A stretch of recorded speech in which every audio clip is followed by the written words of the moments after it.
الحمد لله رب العالمين والصلاة والسلام على رسوله الأمين وعلى آله وصحبه أجمعين ومن تبعهم بإحسان إلى يوم الدين باب أركان الحج والعمرة. آج کا سبق کھول لیجیے. بابو ارکان الحج والعمرہ، یہ سبق ہمارے پاس ہے. اس سے پہلے ہم لوگ حج کا طریقہ پڑھ چکے ہیں. حج کی صفت مؤلف رحمۃ اللہ علیہ نے دو حصوں میں بیان کی، دو ابواب میں. تو اب اس صفت میں، اس طریقے میں، اس کیفیت میں وہ کون سی چیزیں ہیں جو رکن ہیں، وہ کون سی چیزیں ہیں جو سنت ہیں، اور کون سی چیزیں ہیں جو واجب ہیں، اور ان کا کیا حکم ہے، یہ اس باب میں بیان کیا گیا. تو پہلے میں معمول کے مطابق اس کی ریڈنگ کر لوں، پھر اس کے بعد اس کی ترجمانی کریں گے، پھر اس کی شرح کی طرف پڑھیں گے انشاءاللہ. باب ارکان الحج والعمرہ.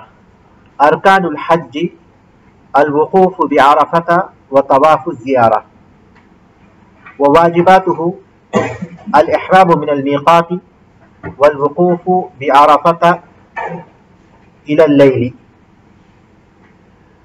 والمبيت بمزدلفة إلى نصف الليل والسعي کے بعد ایک کامہ لگا دیجیے، والمبيت بمنن، والرمي کے بعد ایک کامہ لگائیے، والحلق وطواف الوداع. وارکان العمرتی، والطواف نہیں ہے بلکہ واو کو نکال دیجیے، اس کو کامے میں چینج کر دیجیے. واو کو نکال دینا ہے، بلکہ اس کو اگر کر سکتے ہیں تو اس کو کامہ بنا دیجیے. وارکان العمرتی الطواف وواجباتها الاحرام والسعي والحلق. فمن ترك ركنا لم يتم نسكه الا به، ومن ترك واجبا جبره بدم، ومن ترك سنة فلا شيء عليه. ومن لم يقف بعرفة حتى طلع الفجر يوم النحر فقد فاته الحج، فيتحلل بطواف وسعي وينحر هديا إن كان معه، وعليه القضاء. وإن أخطأ الناس العدد فوقفوا في غير يوم عرفة أجزاهم ذلك، وإن فعل ذلك نفر منهم فقد فاتهم الحج. ويستحب لمن حج زيارة قبر النبي صلى الله عليه وسلم وقبر صاحبيه رضي الله عنهما. ترجمانی ہے. باب ارکان الحج والعمرہ، حج اور عمرے کے ارکان کا باب. حج اور عمرے کے ارکان کا باب. ارکان الحج، حج کے ارکان. الوقوف بعرفہ، عرفے میں وقوف کرنا، عرفہ میں وقوف کرنا. وطواف الزیارتی، اور طواف زیارت، اور طواف زیارت. وواجبات، اور اس کی واجبات، حج کی واجبات. الاحرام من المیقات، میقات سے احرام باندھنا، میقات سے احرام باندھنا. والوقوف بعرفہ الی اللیل، اور عرفہ میں رات تک وقوف کرنا، اور عرفہ میں رات تک وقوف کرنا. والمبیت بمزدلفۃ الی نصف اللیل، اور آدھی رات تک مزدلفہ میں رات گزارنا، اور آدھی رات تک مزدلفہ میں رات گزارنا. والسعی، اور سعی کرنا، اور سعی کرنا. والمبیت بمنن، اور منا میں رات گزارنا، اور منا میں رات گزارنا. والرمی، اور رمی جمار کرنا، رمی جمار کرنا. والحلق، اور بال منڈوانا، اور بال منڈوانا. وطواف الوداع، اور طواف وداع، اور طواف وداع. وارکان العمرتی، اور عمرے کے ارکان. الطواف، طواف کرنا، طواف کرنا. وواجباتها، اور اس کی واجبات، اور اس کے واجبات. الاحرام، احرام باندھنا، نیت کرنا، عمرے کا احرام باندھنا. والسعی، اور سعی کرنا، اور سعی کرنا. والحلق، اور بال منڈوانا. فمن ترک رکنا، جو کسی رکن کو چھوڑ دے. لم یتم نسکہ، تو اس کا حج یا عمرہ مکمل نہیں ہوتا. الا بہ، مگر اس کے ذریعے ہی.